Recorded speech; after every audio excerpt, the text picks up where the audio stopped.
And we still ISO to the This video is brought to you by MidwayUSA. Support the channel by choosing Midway for your shooting and outdoor supplies. Yeah, to Trini, you don't know. We still the same ones. When it come to chats, we don't take none. Cheese. Bad man Jamaican. Trinity global sensation. Mob until the day come, yeah, till the day come. Red, white, black flag, daddy gon' shake some. Green, yellow, black flag, rude gal shake some. We don't want no drama in this, so don't make none. Mob until the day come, yeah, till the day come.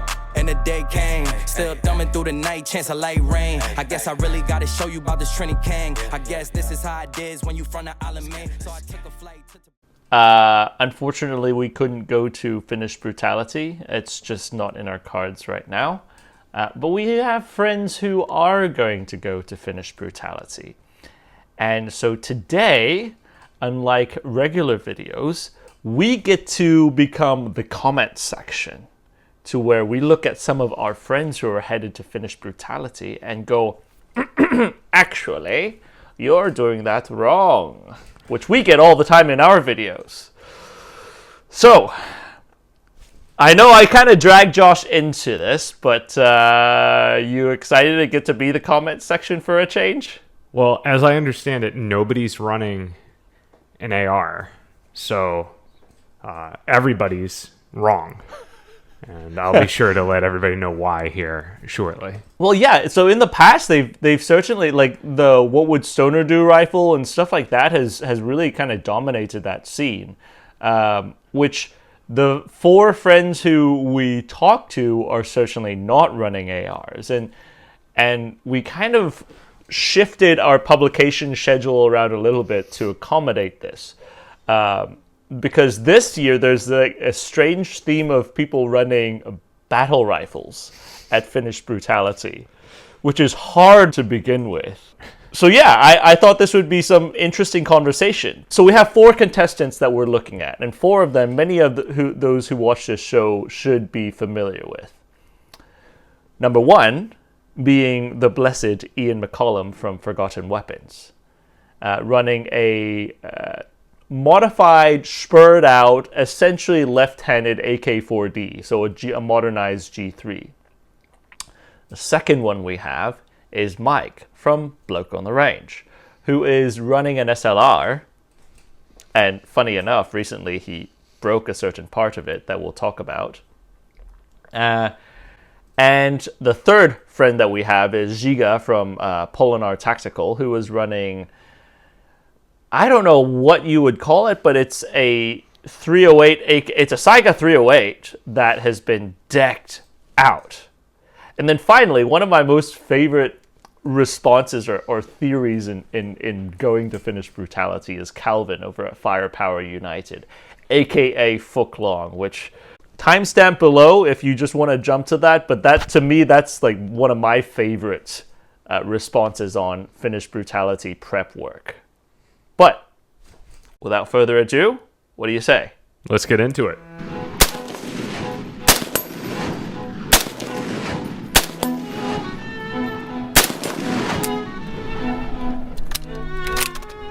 Unfortunately, I can't show you the actual guns I'm taking to Finnish Brutality because at the time of this filming, they've already been sent off through Polaris Logistics to get over to Finland. But my rifle is my customized G3. Early on, I really didn't like the G3, but I pretty much have a version now where I fixed all the issues I didn't like. So I have an ambidextrous selector on it. I have a heck fire trigger from Shooting Sight in it, which is a fantastic, really nice trigger, nothing like a typical G3 trigger. The whole rifle was built custom for me with a left-handed charging handle, which means the charging handle is actually on the right side so that I can actuate it while keeping a firing grip.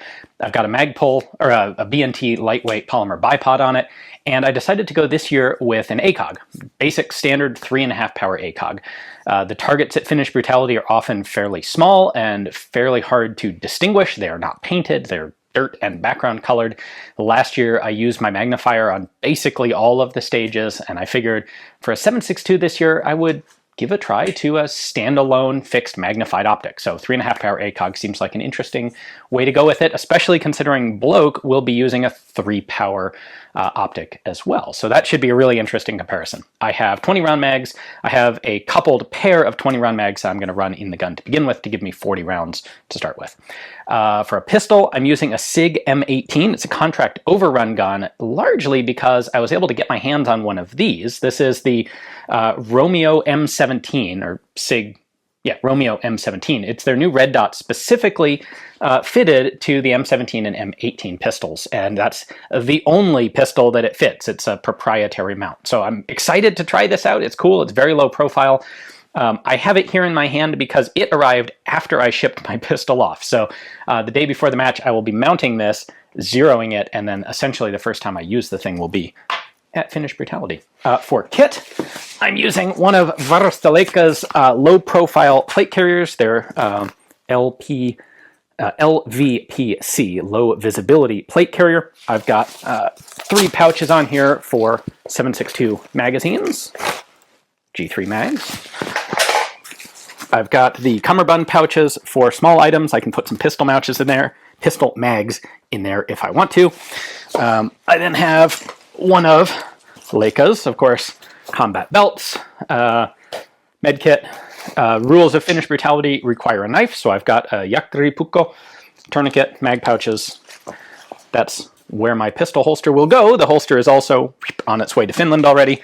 And then all my remaining crap, because you have to carry ammo, carry water, etc., will be in a Varusteleka CP10 pack. So you may notice it's pretty much all Varusteleka stuff.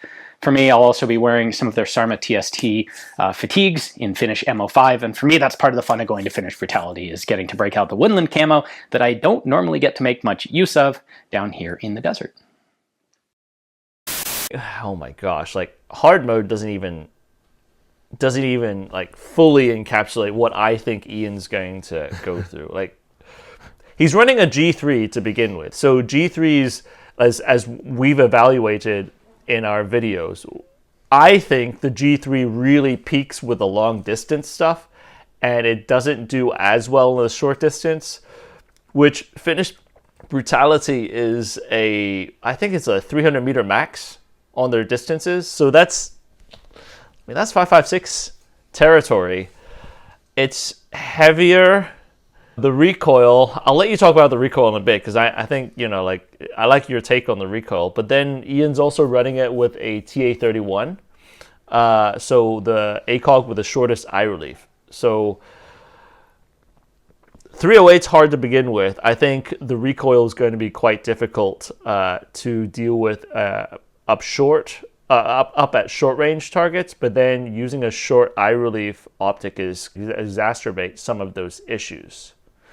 I mean, what do you think? I mean, I don't even know if the recoil actually matters in this setting, because it is, as I understand it, most of the targets are like, it's not about fast follow-up shots on targets. Most of it is, taking like single shots at targets or single hits required at targets. But what I know from handling your G3 is that Sam gun's heavy. That is a heavy rifle, especially within the contrast of, like other rifles that we have and we're shooting. And so, and a match that is designed to hurt somebody, like from an endurance perspective, I think Ian has indeed selected like maximum pain. So it will be interesting to see. Yeah, I think in this setting, that recoil impulse, that sort of elongated recoil impulse over some of the other snappier impulses, it actually probably won't matter nearly as much as just the fact that the thing is a tank that you have to carry around. Now, magnified optics are fairly useful in the brutality matches, though, because they use targets that contrast very poorly with the background. So I do see some of the reasoning behind that. I think, let's say, what do you call it? Stopping power is quite high on the 308s.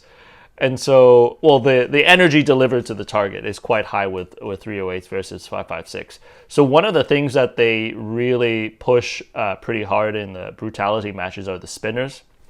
Like there's the 2 teetering targets, and you have to hit it to where one target goes over, and then you are scored as completing the spinner.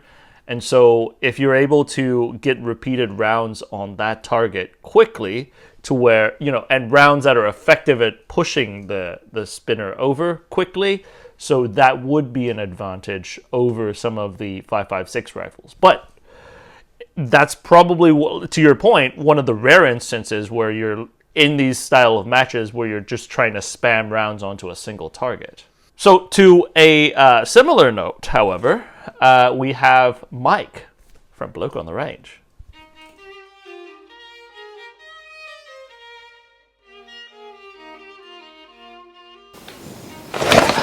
So I've decided to go as a bit of a LARP. We're doing early 1980s British Army, end of the SLR era, to kind of complement the first Finnish Brutality I did in 2019, where I did late 50s, start of the SLR era. Now, what I've learned from Brutality matches over the years is that sometimes you do have to make little adjustments for modernity for various reasons. I've got the suit sight attached. I'm probably not going to take this because I'm not convinced it'll hold zero, and plus it makes the rifle group worse anyway.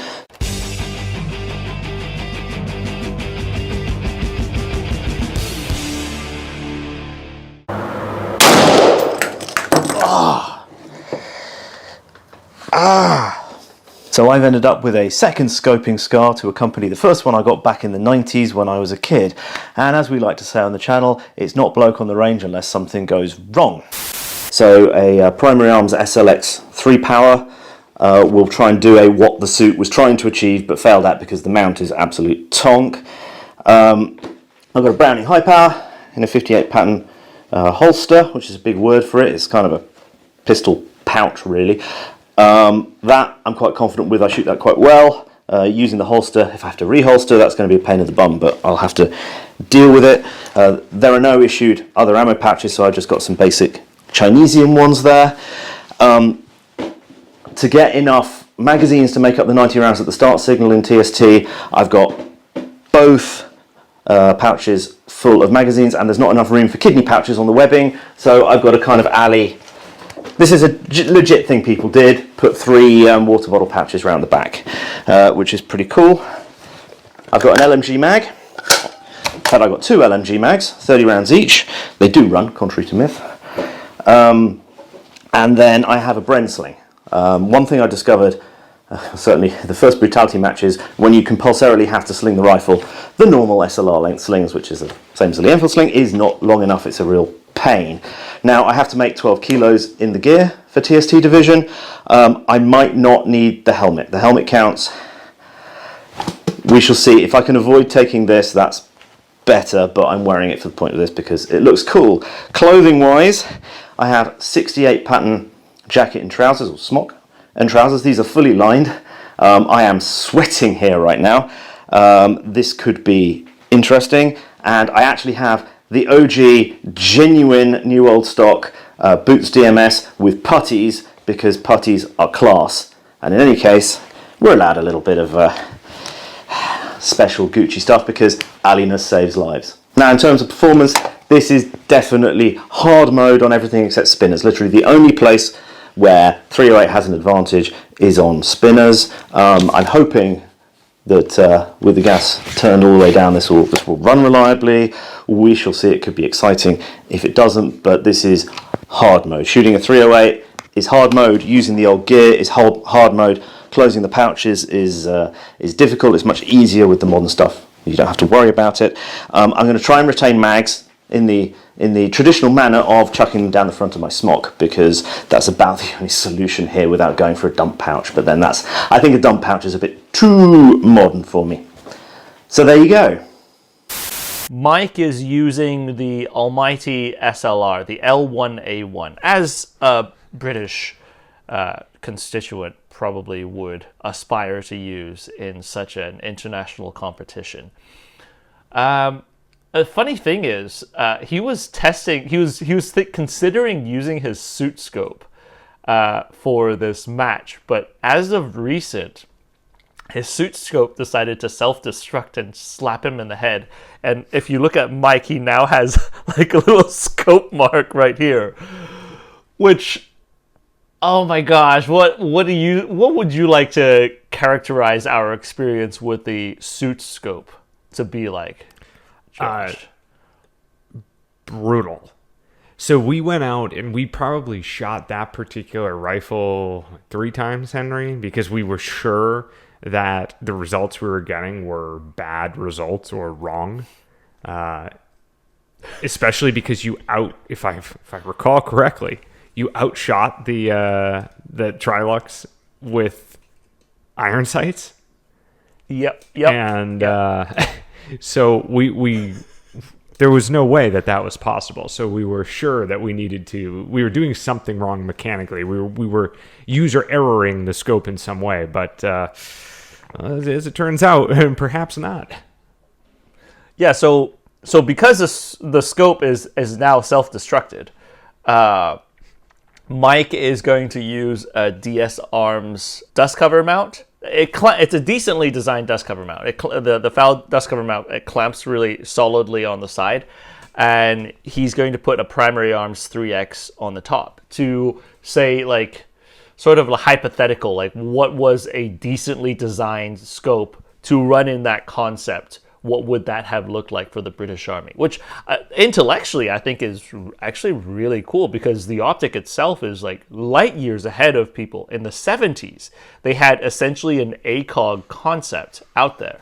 A magnified infantry rifle scope. This is not a sniper or a DMR scope. It's an infantryman optic that they were trying to give to every soldier in the British Army. But we're talking about Finnish brutality, where battle rifles really don't get to stretch their legs because the distance is not that great. And in the case of the SLR, it is very well balanced, but very long. How much longer is it than a standard G3? It is about this much shorter than a Dragunov. Okay, so I've pulled it up. The G3 is right over 1 meter long, about 40.4 inches.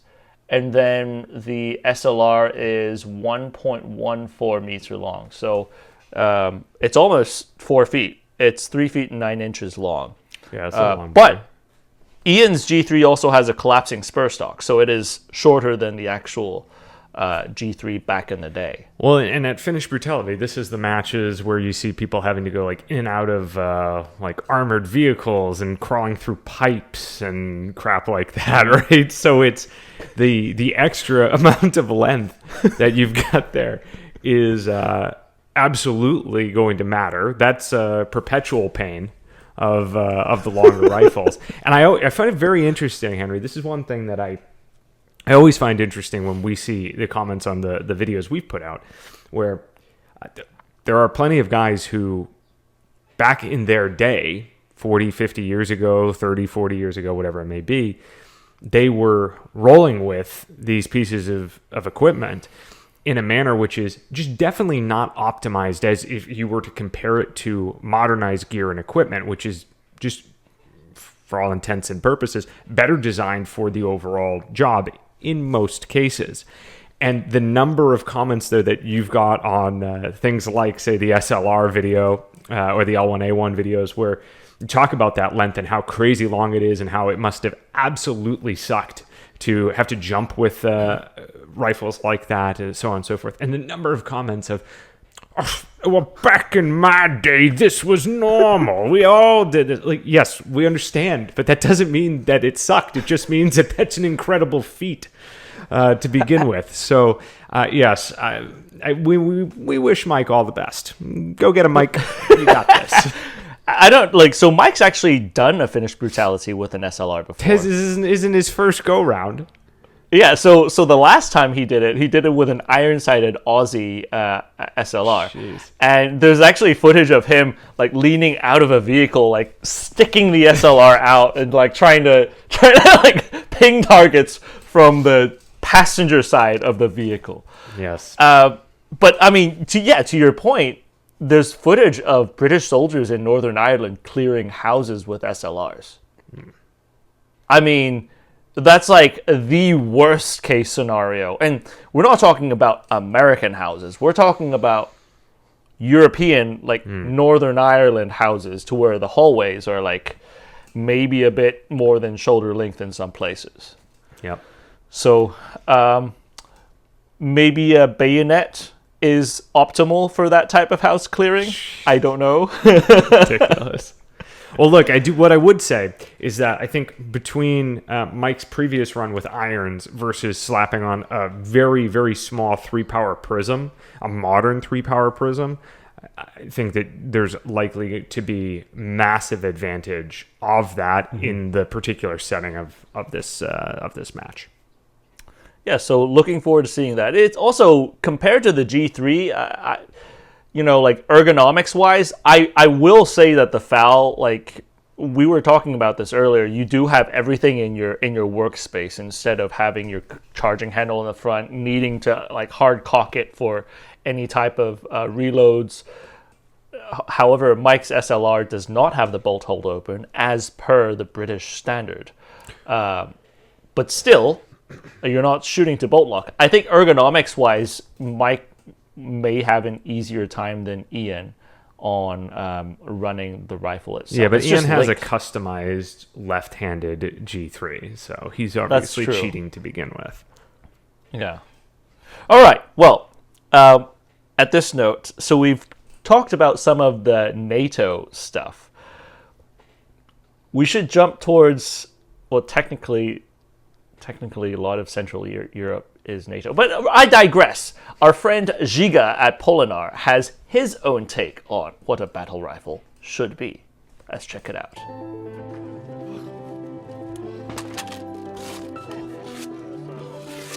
Since Ian and Mike coerced me into using a battle rifle for Finnish Brutality, I decided to go with this awesome looking Saiga 308. So this is a mid-length barrel design, and of course I upgraded it to my preference. The main piece is this MK3 chassis from SureShot USA. Actually, it does not fit directly on the 308 rifle, so I had to do some gunsmithing, but now it does fit. I'll be using the Holosun 530 Red Dot, their premium one, with the small magnifier. The stock is actually a prototype from SureShot Armament Group, and it's fitted with the AREX similar to ACR stock. It does fold, and it has all the adjustability. The pistol grip is exchanged with the Magpul MOE. I'm using the US-made 20-round magazines, thanks to Orvin. And in the front, this is the Silent Steel QD muzzle brake, but I'm not yet sure if I will use this or actually go with the flow-through suppressor with it. The one most important reason for me to use this setup is that it looks super fucking cool. But to be more serious, I would say that the downside of this kind of setup is the weight. It's quite heavy, but for Finnish Brutality, for stages that only last 3 minutes, I think I can power through. It's not that bad.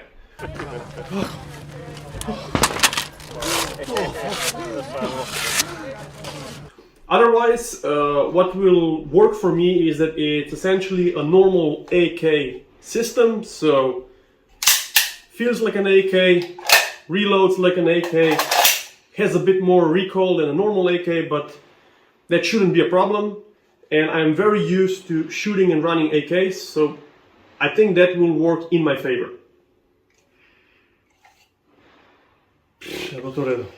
So I think, honestly, of these rifles, this is probably the most your speed, Josh. Like, you know, compared to the G3 and the FAL, we've got essentially like an AK-9er and 308. That's what I see, anyways. Yeah, I mean, Giga's playing the game, baby. He's got his modernized. He's going with the 308. He's going with the battle rifle class, right? The heavy class.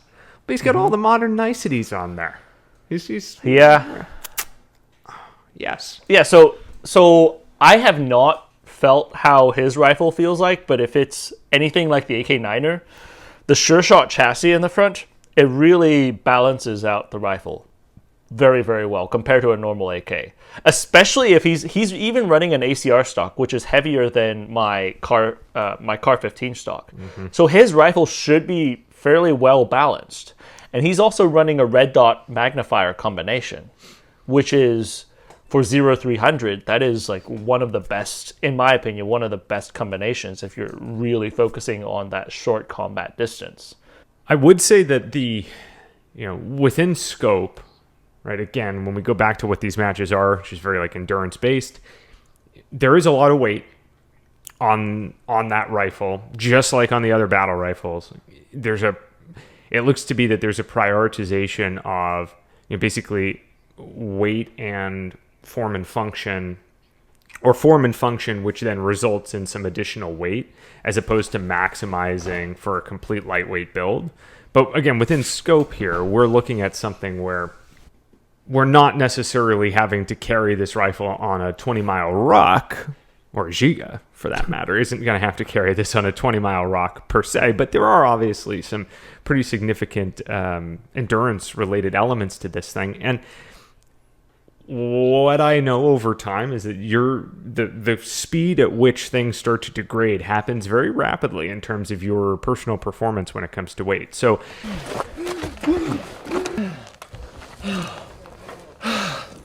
best feeling there is, right? What? The best feeling there is when you take one. I think you need to work on your... I do wonder like how relevant or important it is to have, for the scope of this match, something like the Sure Shot chassis on this system, as opposed to just like a standard basic polymer front end, which is obviously significantly lighter.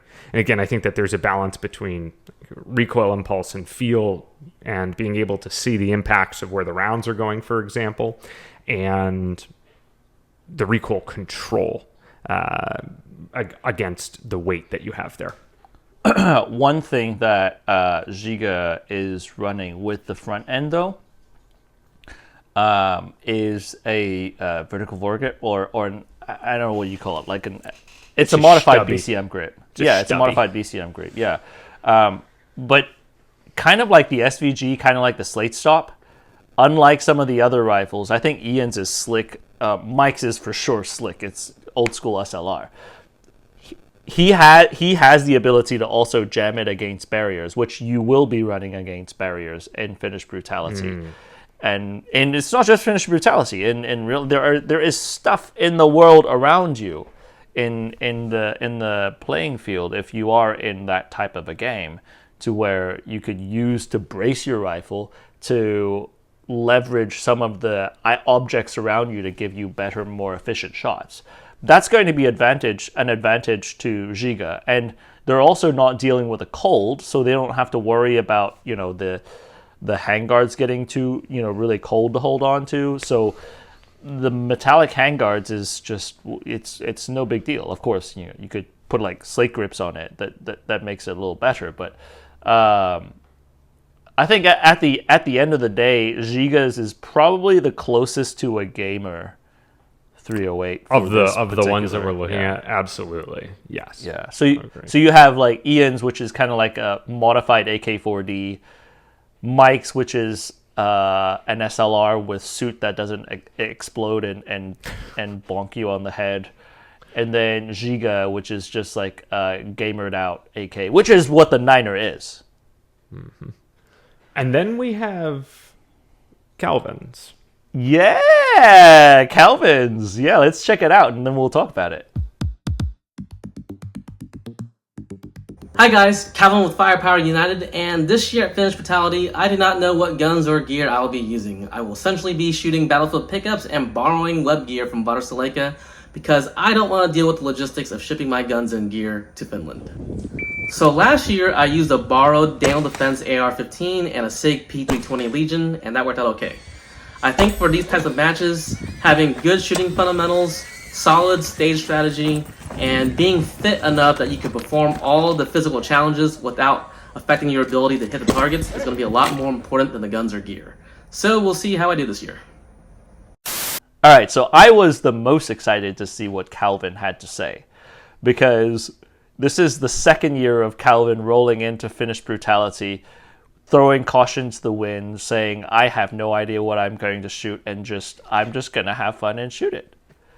Calvin gets along with both Josh and I, because on the race shooting side, Calvin and Josh can talk a lot about efficiencies in body mechanics. But then Calvin also nerds out on historical firearms with me. And Calvin even takes it to an extreme to where he'll sometimes take weird stuff into competitions. Like recently he took an AUG to a match and he like smoked everybody at the match. Like granted, this is not like a high level match or anything like that, but still he smoked everyone running like race ARs and stuff like that using a freaking AUG. And this isn't a race AUG. This is a clone AUG. How does an AUG do against purpose-built competition guns?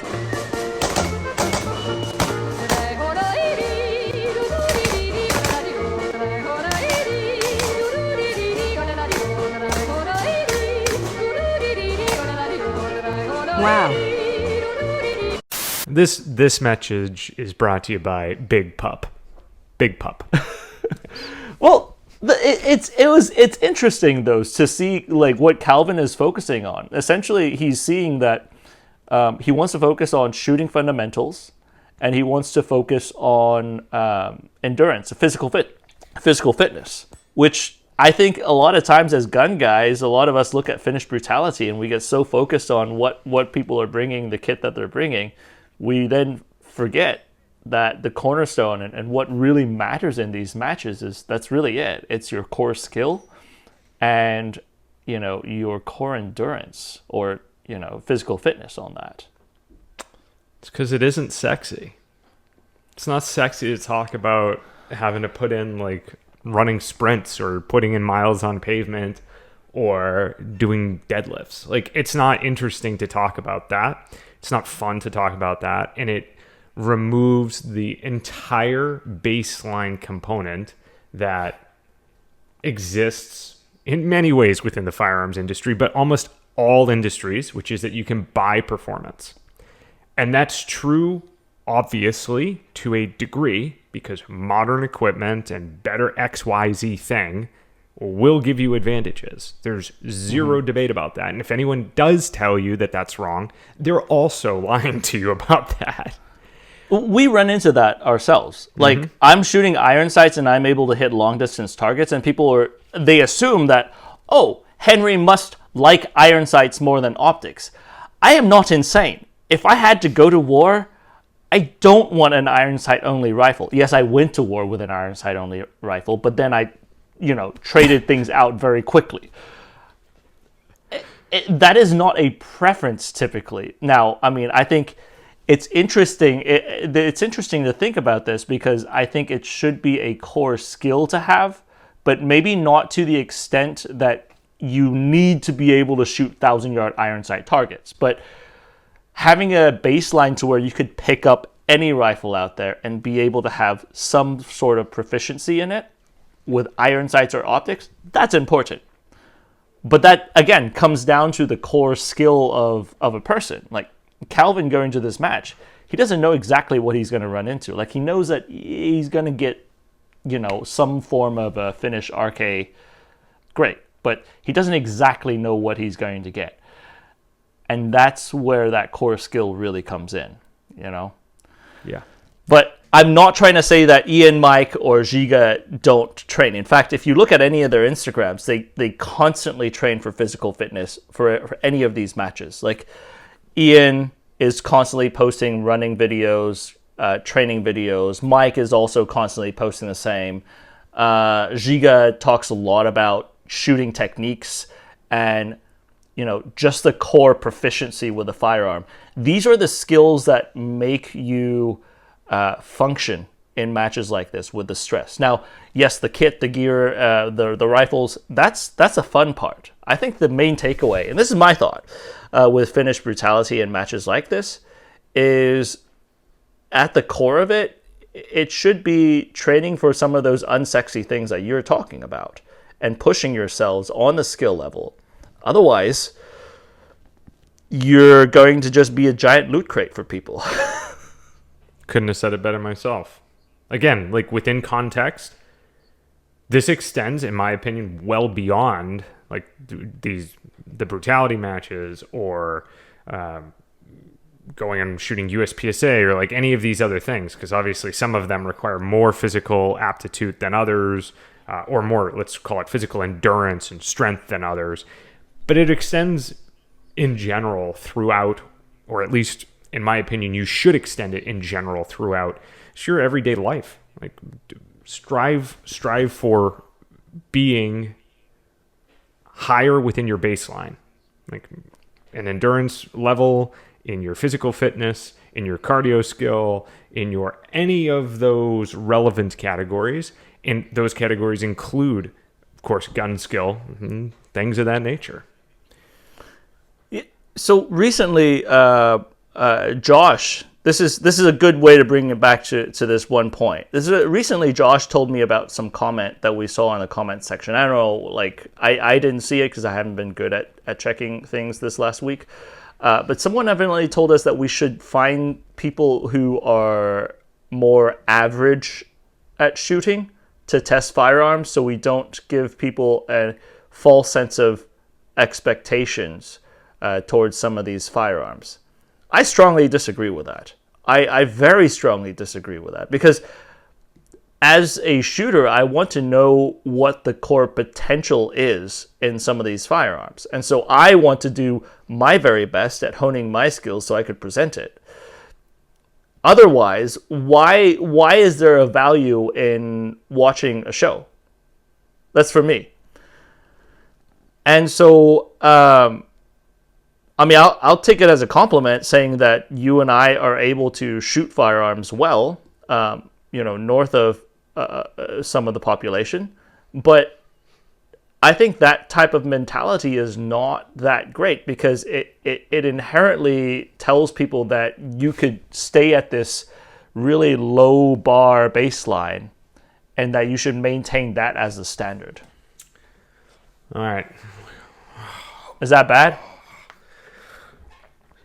That type of attitude is defeatist in its nature. The comment was something specific to the idea of demonstrating high performance shooting is unrealistic because very few people are actually going to ever use shooting in this manner. And that's probably true. Standing out and like shooting 10 targets really fast is probably not something you're ever going to need to do. But the core fundamental skills that allow that to happen would be able to be applied to any direct actual scenario, along with a bunch of other technique and knowledge you need to have in order to increase the overall effectiveness in that scenario. But the second piece of it, which was this is the skill that's achieved by somebody who does this as a job, which we don't, but that someone achieves as they do only focus on this skill. And this is then unrealistic for the average individual to view or to believe that they should hold themselves to. And that is one of the most, again, defeatist lines that I've ever heard. And that thought process extends throughout everything. All right, so I feel like this could be actually a really long conversation, because unbeknownst to the viewer out there, this is actually something close to striking something that Josh and I frequently talk about, bettering yourself, getting better in life, and things like that. That could be unrelated to Finnish Brutality that we're talking about. Remember, Finnish Brutality is happening at the release of this video. It should be happening the weekend right after we release this video. So follow some of those guys. We have Ian over at Forgotten Weapons running his modified G3 in full Finnish kit. We have Mike running the What Would Nigel Do L1A1 SLR without a scope that would self-destruct in full DPM kit. I have no idea what Giga is running, but he is running a spaced out Kalashnikov in 308. And I even have less of an idea of what Calvin is running, but I am very excited. Battlefield pickup, baby. Battlefield pickup. He's running it in PUBG mode. That's a term I have not heard for a long time. But Anyways, check out some of those channels out there. Follow and tell them that we at 9hole Reviews sent you to check out some of their experiences on Finnish Brutality. And at this point, Josh, I'll hand it to you. See if you have anything else before we close it out. Oh, just make sure you're doing all those good YouTube things, like, comment, subscribe, so on and so forth. And until next time, we'll see you on the range.